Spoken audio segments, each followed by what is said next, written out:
Plusieurs influenceuses sans emploi sur Instagram se rendent à Dubaï pour gagner leur vie. Payées des milliers de dollars, elles s'adonnent d'abord à des pratiques malsaines pour mener une vie de luxe. Manger le caca des hommes arabes au coucher avec les chiens. Bonsoir et bienvenue à tous, chers éclaireurs.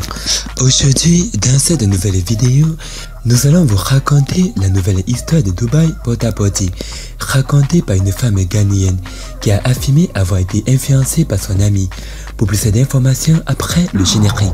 Avant de commencer, n'oubliez pas de vous abonner et d'activer la cloche de notification, car cela va vous permettre de ne pas manquer nos prochaines vidéos.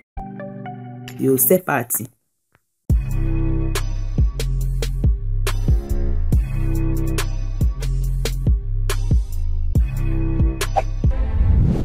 Une jeune femme ghanéenne a parlé de sa terrible épreuve à Dubaï qui lui a laissé un goût amer dans la bouche. Elle affirme que de nombreuses femmes attirantes s'envolent pour Dubaï pour manger des excréments humains et se livrer à divers fétiches sexuels en échange d'argent.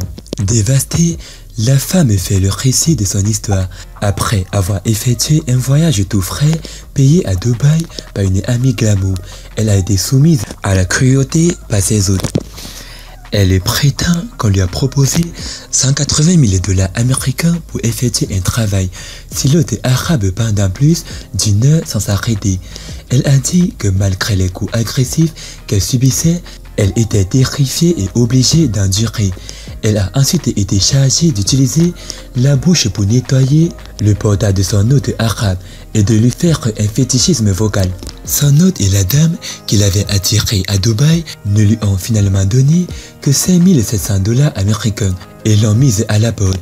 Lorsqu'elle a tenté de protester contre cette acte horrible, elle a été intimidée et insultée et même menacée. La femme a déclaré qu'elle porte toujours un énorme fardeau de culpabilité depuis qu'elle a été influencée par le style de vie somptueux de son ami, qu'elle croyait à tort associé à des affaires légitimes. Elle a laissé entendre que la majorité des modèles Instagram qui se rendent à Dubaï en prétendant être en vacances sont en fait là pour se livrer à des matières fécales pour une grosse somme d'argent.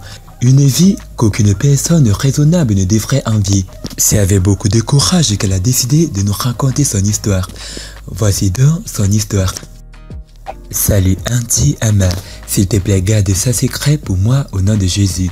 J'ai réalisé que je devais le dire quand j'ai vu certaines personnes exprimer leur point de vue sur d'autres plateformes.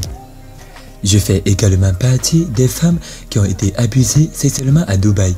J'ai rencontré une dame sur Facebook qui voyage beaucoup là-bas parce que j'ai vu des photos d'elle dans le désert et tout ça quand nous avons commencé à nous familiariser avec les commentaires sur Facebook et nous sommes devenus amis à partir de là. Elle m'a dit plus tard comment elle gagnait de l'argent en allant à Dubaï et elle couchait avec une personne qui lui faisait gagner de l'argent et achetait des vêtements et des parfums pour venir les revendre. Alors je lui ai dit qu'elle pouvait m'y amener quand elle y allait.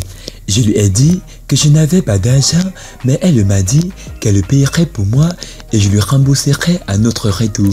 Nous sommes alors devenus si proches qu'elle me faisait confiance. Auntie Ama, le jour même où nous sommes arrivés là-bas, nous ne sommes pas allés à l'hôtel comme elle l'a dit. Nous sommes allés directement dans une grande maison qui appartenait à un homme arabe. Il était ravi de me voir, alors je savais que c'était l'homme avec qui elle était sur le point de me mettre en contact. Cette nuit-là, elle est partie en boîte de nuit avec l'ami de l'homme. Il m'a attaché au lit de manière romantique et m'a demandé de sucer son pénis. Ce que j'ai fait, mais il ne m'a pas laissé m'arrêter et mes mâchoires me faisaient mal. Il a commencé à me battre et à me dire que j'allais lui donner une fellation pendant 1 heure. Alors je ferais mieux de coopérer parce qu'il allait me payer 180 000 dollars américains. J'ai souffert, mais je l'ai fait. La minute suivante, il s'est assis sur mon visage. J'allais sentir son anis, mais il m'a demandé de le lécher parce que c'est la seule façon pour lui de jouir. J'hésitais jusqu'à ce qu'il me menace avec un serpent vivant dans la pièce. J'avais tellement de regrets, mais j'étais déjà là. Je l'ai léché jusqu'à ce que le caca commence à sortir. Et cet homme m'a demandé de le manger. J'ai vraiment souffert, mon Dieu. J'ai encore des cicatrices sur mon corps à cause des coups de fouet que j'ai reçus pour n'avoir pas tout mangé. Il m'a amené un énorme chien pour que je suce ses parties génitales et a averti qu'il me mangerait si je ne le faisais pas si bien. Et cela a mis fin à ma vie. Il est ensuite parti dans sa chambre et a commencé à parler à son ami au téléphone.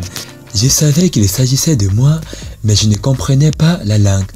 Anti-ama, je n'ai pas pu cligner des yeux cette nuit-là. Le lendemain, mon ami m'a insulté et m'a dit à quel point j'avais déconné.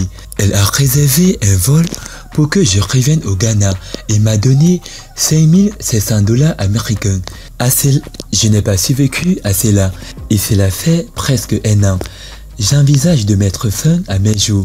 Je ne sais pas quoi faire. Je me suis présenté à la police ici pour arrêter la dame, mais ils n'arrêtent pas de me faire retourner. L'un d'eux m'a dit que c'était même de ma faute. C'était l'histoire de cette Ghanéenne. Rappelons que l'affaire Dubaï porte-à-porte fait couler beaucoup d'encre. Et selon vous, chers éclaireurs, que pensez-vous de tout ça? Merci d'avoir regardé la vidéo. C'était Amel de la chaîne YouTube La Torche du Monde. Partagez cette vidéo au maximum. A plus une prochaine vidéo. Bye bye.